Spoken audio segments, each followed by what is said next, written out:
ঘেরের পাশে কাগজ আঁকা ছিল, তারা নাকি ওই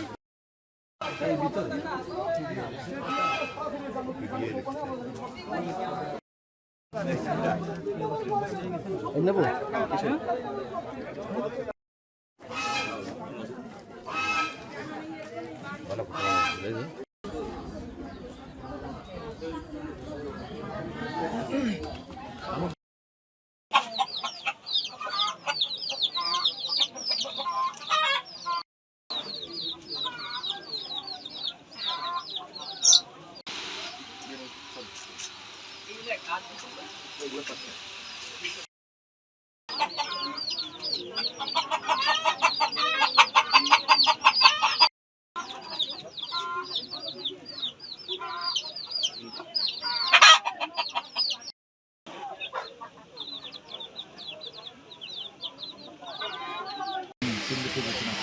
ওই সময় গলা বাঁধছে রশিদি, ওই দিন ওই পাশে রশিদি বাঁধছে ওই পাশে।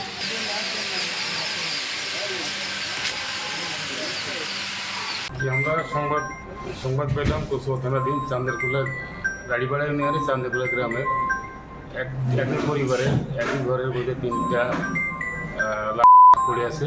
এই সংবাদ পেয়ে ঘটনাস্থলে প্রাথমিকভাবে পুলিশ অফিসার প্রেরণ করি। তো ওখানে যে প্রাথমিকভাবে জানা যায় লাশকে 2-1 দিন আগে হত্যা করে লাশে বন্ধ হয়ে গেছে। তো ঘটনার বিষয় তদন্তাধীন, আইনগত প্রক্রিয়া চলছে। তিনজনের একজন হচ্ছে আমার বড় চাচি, একজন চাচাতো বোন আর একজন বাকি বোন। একটার দিক দিয়ে আমরা সংবাদ পাইছি চাচি মারা গেছে, চাচির লাশ নিতে আসছি যে গ্রামের বাড়ি আমাদের এলাকায় নিয়ে দাফন করে। কিন্তু কথা এসে শুনি চাচি আমাদের চাচাতো বোন বাকি নয়। অবশ্যই সঠিক তদন্তের বিচার চাই। পরিকল্পিত মার্ডার। কি দেখছেন? তাদের মাথায় আঘাতের চিহ্ন আছে, গলায় গামছা দেওয়া আছে, হাত পা বাঁধা, হাত পা বাঁধা অবস্থায় আছে। অবশ্যই সঠিক তদন্ত করে সঠিক একটা দৃষ্টান্তমূলক শাস্তি চাই। দিলে আমি পরে শুনি যে আমার দাদি না প্লাস আমার দাদির হয়েছে, আমার পুকুরে হয়েছে, আমার পুকুর ভাই। তখন আমি এখানে এসে দেখেছি অনেক পুলিশ প্রশাসন রয়েছে এবং অনেক সারাও এখানে আছে, ওখানে তারা দেখতেছে আইনের লোকজন যারা ছিল।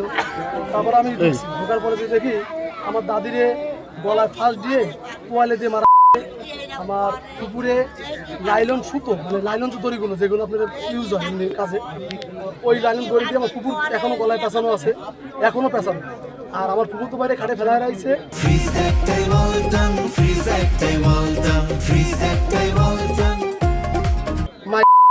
পুকুর তো ভাই দাদিরে